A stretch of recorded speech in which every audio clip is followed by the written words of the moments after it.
अल्हम्दुलिल्लाहि रब्बिल आलमीन वस्सलातु वस्सलामु अला सय्यिदिल मुरसलीन अम्मा बाद फ़अऊज़ु बिल्लाहि मिनश शैतानिर रजीम बिस्मिल्लाहिर रहमानिर रहीम अस्सलामु अलैकुम व रहमतुल्लाहि व बरकातुहू। Dear children, today we will study past simple tense of English grammar for class 8. I hope you have the notebook, pencil or pen. If you don't have any of the things, please collect it quickly.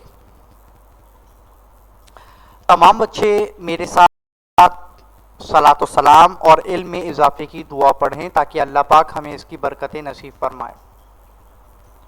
अस्सलातु वस्सलामु अलैका या रसूल अल्लाह व अला आलिका व अस्हाबिका या हबीब अल्लाह। इल्म में इजाफे की दुआ। रब्बी ज़िदनी इल्मा। अस्सलातु वस्सलामु अलैका या नबी अल्लाह व अला आलिका व अस्हाबिका या नूर अल्लाह। बेटा, पास्ट सिंपल टेंस की हम आज बात करेंगे और हम आज ये सीखेंगे कि इनमें कौन सी वर्ब्स होती हैं, इनका स्ट्रक्चर क्या है, इसमें हम नेगेटिव सेंटेंस कैसे बनाएंगे, क्वेश्चंस कैसे करेंगे, कौन सी फॉर्म ऑफ वर्ब हम यूज़ करते हैं, इन सब के बारे में आज हम डिटेल में पढ़ेंगे। बेटा, सबसे पहले वर्ब के बारे में हम पढ़ लेते हैं कि पास्ट सिंपल टेंस में दो टाइप की वर्ब्स होती हैं, एक रेगुलर होती है, एक इर्रेगुलर होती है। रेगुलर वर्ब की क्या फॉर्म्स होती हैं कि रेगुलर वर्ब फॉर्म में ईडी लगता है।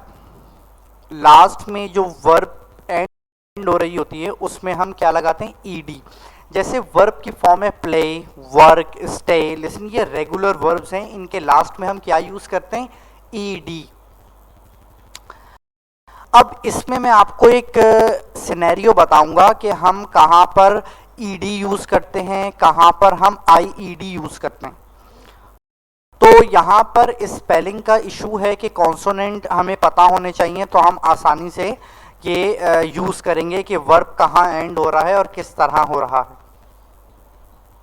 Double the consonant if the consonant is stress, यानी स्टॉप्ड, ये स्ट्रेस हुआ है कॉन्सोनेंट, तो हमने डबल पी कर दिया और ईडी लगाया। तो जब भी कॉन्सोनेंट डबल करेंगे तो हम आखिर में ईडी लगाएंगे क्योंकि बीच में कॉन्सोनेंट स्ट्रेस हो रहा है। सेकंड में क्या है कि हमने सिर्फ डी ऐड करना है जब वर्ब किस पर एंड हो, ई, अल्फाबेट पर एंड हो, जैसे लव और सेव। अब इन दोनों के लास्ट में क्या है, ई, तो हम यहां पर क्या ऐड करेंगे, D, loved, saved. Third option में क्या है कि जब वर्ब एंड हो वाई पर, तो हम क्या करेंगे, हम वाई को आई से बदलेंगे और फिर आखिर में ईडी लगा देंगे। जैसे हरी है तो हमने HURR वाई को आई से रिप्लेस किया और आगे हमने ईडी लगा दिया, हरीड। इर्रेगुलर वर्ब्स क्या होते हैं, the form changes from infinitives usually with a vowel change. अच्छा, इसको हम वावल भी पढ़ते आते हैं लेकिन इसकी करेक्ट प्रोनाउंसिएशन वाउल है। Can be grouped according to certain change patterns with helps of memorize them. Irregular verbs जो हैं वो चेंज होती हैं इन्फिनेटिव से जब उनका वाउल चेंज होता है, यानी AEIOU, ये जब चेंज होते हैं तो वो चेंज होता है, यानी इनकी जो फर्स्ट फॉर्म होती है उससे चेंजिंग आती है, इन्फिनेटिव्स मीन्स। अब देखिए आप यहां पर ई और ए स्पीक में क्या है, वाउल है, तो हमने ई और ए को रिप्लेस कर दिया और ओ लगाया, तो हम इसको इर्रेगुलर वर्ब्स कहते हैं। EAT, ईट, सेकंड फॉर्म एट है, तो हमने ई जो वाउल था वो हटा के ए लगा दिया। सी को हमने saw, fly, flu, think, thought. इसमें हमने इन्फिनेटिव्स को चेंज करा है, जहां जहां पर ए ई आई ओ यू वॉवेल्स यूज हुए हैं उनमें से हमने कुछ कुछ वॉवल्स का चेंज किया है। अब जहां पर आई, ही, शी, इट होता है, उसके साथ हम वर्ब टू बी में यहां पर वॉज और were as a be use हुआ है। तो जब भी हम पास्ट सिंपल में समटाइम सेंटेंस बनाते हैं तो I was, he was, she was, it was. अब जब हम प्लूरल की बात करते हैं, यू वर, वी वर, दे वर, तो यहां पर वर्ब टू बी में हम वॉज और वर यूज करते हैं एज अ बी। अच्छा, इनके यूसेजेस क्या हैं? ये वो एक्शंस हैं जो स्टार्टेड और फिनिश्ड इन द पास्ट। देखिए बहुत आसान डेफिनेशन है, actions that started and finished in the past, यानी वो एक्शन जो शुरू भी पास्ट में हुए थे और फिनिश भी पास्ट में हो गए, उनको हम क्या कहते हैं? पास्ट सिंपल टेंस कहते हैं। For example, I went to the beach last Sunday. अब लास्ट संडे गुजर चुका और उसमें हम वो कहाँ गया था? बीच पर गया था। आई बॉट, बाई की second form, bought a new car yesterday, मतलब ये काम पास्ट में हुआ, स्टार्ट भी और फिनिश भी।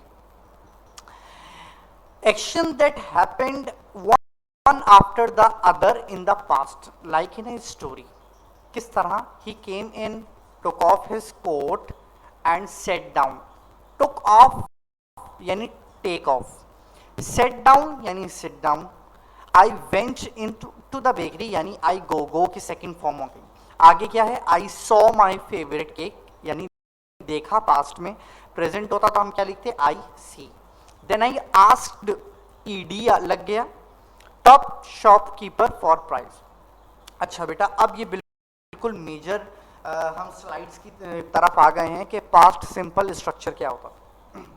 देखिए, पास्ट सिंपल स्ट्रक्चर बनाने के लिए हमें सब्जेक्ट की जरूरत होती है, वर्ब की सेकंड फॉर्म की जरूरत होती है और उसमें object.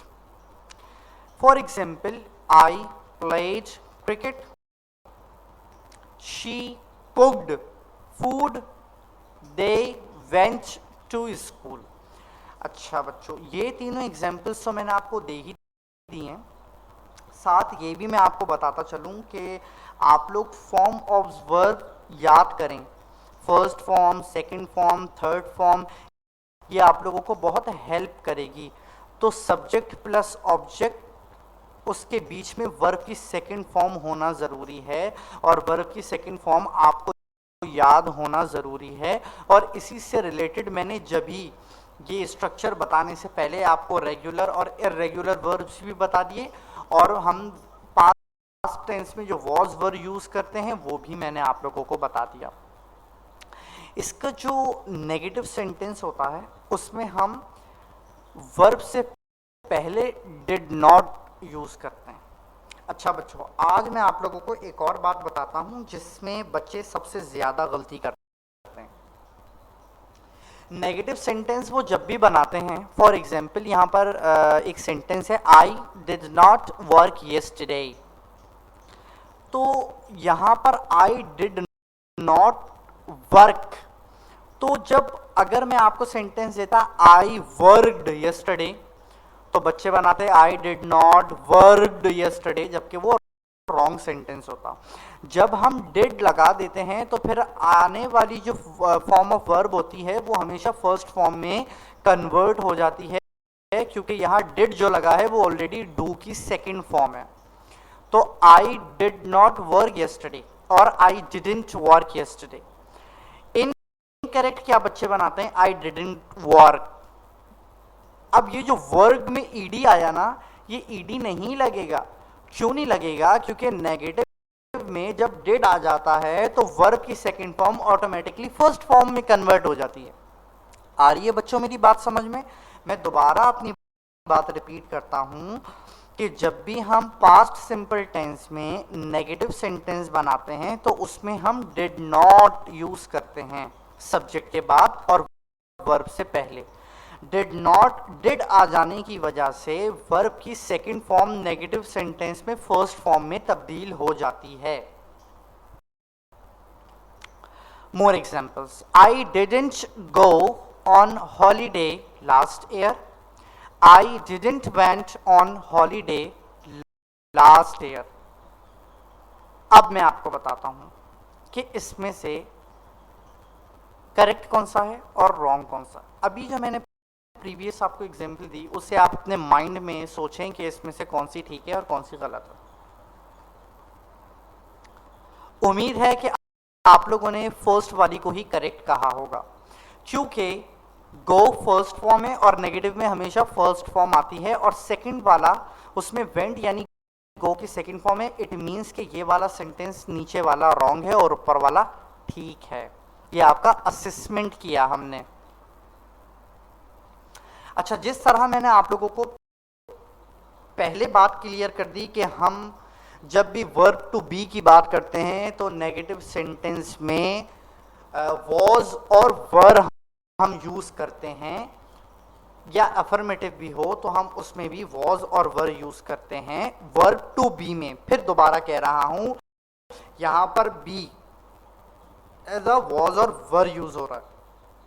For example, I was not at school yesterday afternoon. I wasn't at school yesterday afternoon. अब ये तो सिंगुलर था तो आई वॉज आ गया। अब वर कब यूज करेंगे? जब प्लूरल सब्जेक्ट होगा। They were not at home last weekend, और they weren't at home last weekend. Yes no questions.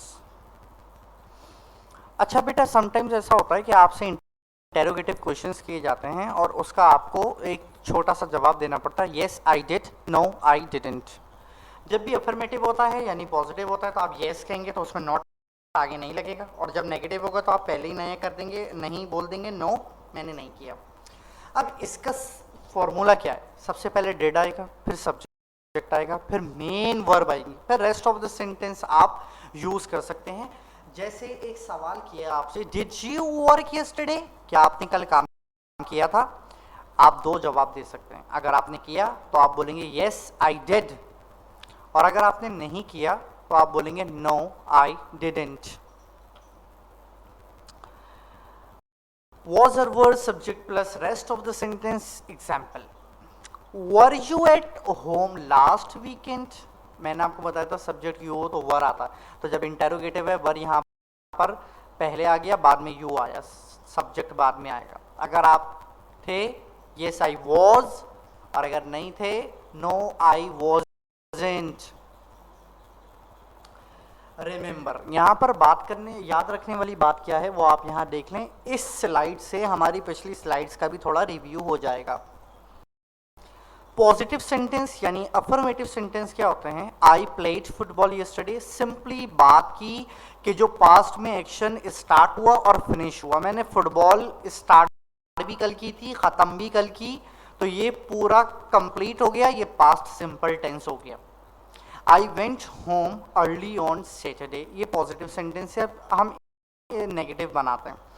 I didn't या did not play football yesterday. I didn't go home early on yesterday. अच्छा प्यारे बच्चों, आप लोगों ने इसमें एक चीज नोट की होगी कि हमने पॉजिटिव सेंटेंस में सब्जेक्ट के बाद दोनों सेंटेंस में सेकंड फॉर्म यूज करी वर्ब की, और जैसा मैंने आपको बताया कि नेगेटिव सेंटेंस में जब हम डिड लगा देते हैं तो वर्ब की फॉर्म फर्स्ट फॉर्म में तब्दील हो जाती है। ऊपर प्लेड था, नीचे प्ले हो गया। क्यों? क्योंकि पहले क्या आ गया? डिडंट, यानी did not play, did not go. अब येस नो क्वेश्चन हम कैसे करेंगे? यानी इंटेरोगेटिव क्वेश्चन। डिड बाहर निकाल देंगे, पहले आ जाएगा और सब्जेक्ट बाद में आएगा, इतना सा फर्क है। Did you play football yesterday? Did you go home early in Saturday? ये क्वेश्चंस हमने किए। अब वर्ब टू बी की भी हम मिसाल ले लेते हैं कि उसमें पॉजिटिव, नेगेटिव और येस नो कैसे होता है। I was in London last year. They weren't at home last weekend. Were you ill yesterday? ये तीनों सेंटेंस आप लोगों को समझ आ गए होंगे वर्ब टू बी के पॉजिटिव हमने कैसा बनाया, नेगेटिव में हम क्या यूज करते हैं, और यस नो क्वेश्चन हम कैसे करेंगे। तमाम बच्चों से उम्मीद है कि उनको मेरा लेक्चर पसंद आया होगा, उनको सारी स्लाइड्स अच्छे से समझ आ गई होंगी। आज हमने जो जो पढ़ा, पास्ट सिंपल, उसके यूसेजेस पढ़े, उसका स्ट्रक्चर पढ़ा, हमने वर्ब टू बी पढ़ा, इसी तरीके से हमने उनके यूसेजेस वगैरह भी पढ़े हैं। तो dear student, I hope that everything what I have taught in this lesson is clear to you all. Revise it at your home. May Allah strengthen your memory. Ameen. Jazakallahu khairan.